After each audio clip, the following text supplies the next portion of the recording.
finally police etegeezezza eggwanga nga weekutte omusajja eyatomera Brian Makona netomera producer wa NTV netomera n'oli omuvubuka bonna ababiri ne bafa. Makona saawa zineno akyalina mu ddwaliro nga olaba ebifaananyi ebyo.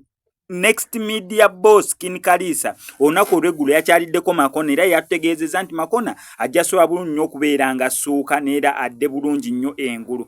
However omusajja mujjukira bulungi nnyo nti akatibenje kaneno kaavambu kuvugisa kimama.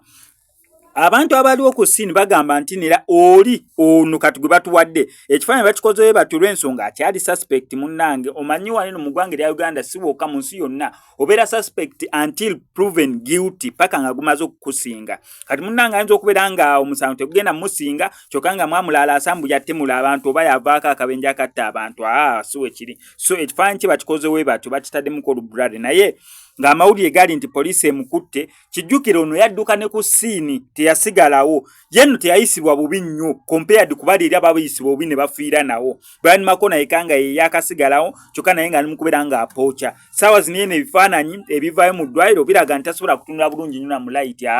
Kati agenda kukola atya emirimu gye. Kijjukire emirimu gya kutambulira mu kasana obeera munda mu studio balina okukubamu amataala. Saawa zino alina kwambala galubindi okulaba omuntu olw'ekitangaala ekingi ekiri mu kubeera nga kimukosa.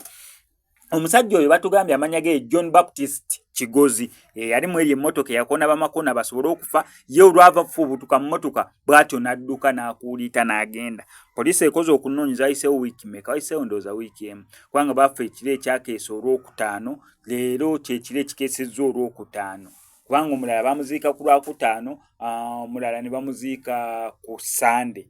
Makona ye ne bamudusizaamu mu ICU paka kati gy'akyali. Poliisi etegeezezza nti yemaze okubeera ng'emukwata.